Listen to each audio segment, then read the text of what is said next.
اللہ کے محبوب علیہ السلام ایک دن مدینے سے گزر رہے تھے تو ایک شخص جس کا نام تھا سوا، تو وہ گھوڑا لیے جا رہا تھا، حضور کو پسند آ گیا، اس سے کہا کہ یہ بیچتے ہو؟ اس نے کہا بیچتا ہوں۔ کتنے کا؟ اتنے کا۔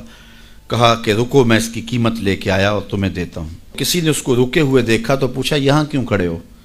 اس نے کہا مسلمانوں کے نبی سے اس گھوڑے کا سودا ہو گیا ہے تو وہ قیمت لینے گئے ہیں۔ اس نے کہا مجھے زیادہ پیسوں سے دے دو، تو اس نے کہا میں تو یار سودا کر چکا ہوں۔ اس نے کہا کہ کوئی گواہ تھا؟ کہا نہیں۔ کہا مکر جانا۔ اس کو پیسوں کی لالچ آ گئی، اس نے کہا ٹھیک ہے حضور، اتنے میں قیمت لے کے پہنچ گئے۔ تو اس نے کہا میں نے تو آپ سے سودا کوئی نہیں کیا۔ حضور نے کہا ابھی تو سودا ہوا ہے۔ وہ کہنے لگا میں نے سودا کوئی نہیں کیا۔ لوگ بھی اکٹھے ہونے لگے، ہجوم بن گیا۔ اب حضور کہے میں نے گھوڑا خریدا ہے، وہ کہے میں نے بیچا نہیں۔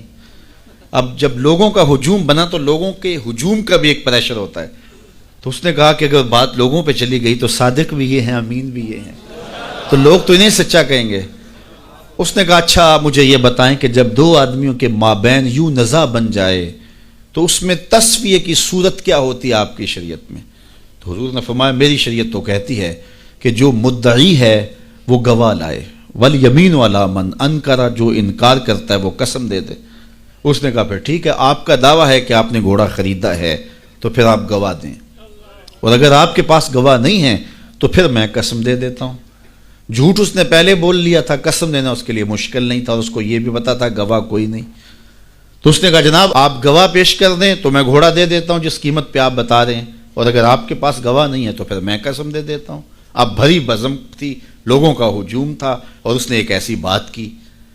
قبل اس سے کہ کچھ دیر گزرتی، حضرت حذیفہ بن یمان الانصاری رضی اللہ تعالیٰ عنہ آگے بڑھے اور کہا کہ گواہی مانگتا ہے؟ اس نے کہا جی میں گواہی مانگتا ہوں۔ تو کہا میں گواہی دیتا ہوں، جتنے میں حضور نے بتایا اتنے میں سودا ہوا ہے اور حضور نے گھوڑا خریدا ہے۔ اس نے کہا جی ٹھیک ہے میرا مطالبہ پورا ہو گیا، گواہی چاہیے تھی، درکار تھی گواہی، وہ گواہی مل گئی۔ تو اس نے گھوڑا دے دیا اور قیمت اس نے لے لی۔ قیمت اس نے اپنی مرضی کی گھوڑے کے مطابق ہی لی تھی، وہ تو زیادہ پیسوں کے لالچ میں مکرا تھا۔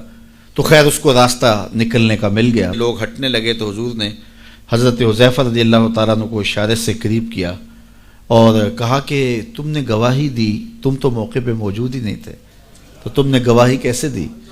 تو حضرت حذیفہ رضی اللہ تعالیٰ عنہ نے کہا حضور گھوڑا کیا ہے، آپ کے کہنے پہ تو ہم نے رب کی گواہی دے دی، ہم نے رب کو دیکھا تھا، آپ نے کہا نہ ہے تو ہم نے مان لیا، تو یہ گھوڑا کیا ہوتا ہے؟ تو حضور نے حضرت حذیفہ کا ہاتھ پکڑ کے فضا میں بلند کیا اور لوگوں کو کہا جانے والوں رک جاؤ۔ لوگ ٹھہر گئے۔ کہا کسی عدالت کچہری میں گواہ کی ضرورت ہو تو میری شریعت دو گواہ مانگتی ہے، لیکن جہاں میرا خزیمہ ہوگا، ہاں حذیفہ نہیں، خزیمہ بن ثابت انصاری رضی اللہ عنہ، جہاں میرا خزیمہ ہوگا وہاں ایک کی گواہی دو کے قائم مقام ہوگا۔ فیض پہنچا اے رضا احمد پاک کا، ورنہ ہم کیا جانتے خدا کون ہے۔ میں اگر خدا سے ملنا چاہوں تو مجھے بتاؤ نہ کہ میں کدھر جاؤں، شرق کو جاؤں، غرب کو جاؤں، شمال کو جاؤں، جنوب کو جاؤں، نیچے سوراخ کروں، اوپر سیڑھی لگاؤں، کدھر جاؤں؟ آئیے ذرا قرآن کا اسلوب دیکھیے۔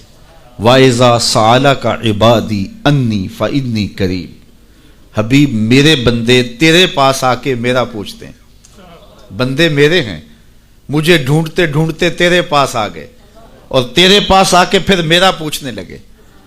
فَإِنِّي قریب، ان آنے والوں کو بتلا دیجئے کہ میں دور نہیں ہوں، نیڑے ہی ہوں۔ فا تاقیبیہ کے بعد علماء تفسیر نے لکھا کہ کل مقدر ہے، یہاں کل ماننا پڑے گا۔ فَإِنِّي قریب اے فَقُلْ إِنِّي قریب، ان کو کہہ دیجئے کہ وہ دور نہیں، آگے ہو تو مل جائے گا۔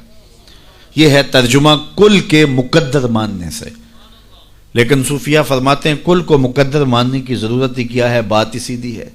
حبیب میرے بندے مجھے ڈھونڈتے ڈھونڈتے تیرے تک آ گئے، تو محبوب جب تیرے تک آ گئے میں پھر بھی دور ہوں۔ میرے بندے جب مجھے ڈھونڈتے ڈھونڈتے تیرے تک جو آ گئے ہیں تو محبوب تیرے تک آگے ہیں تو میرے تک آگے۔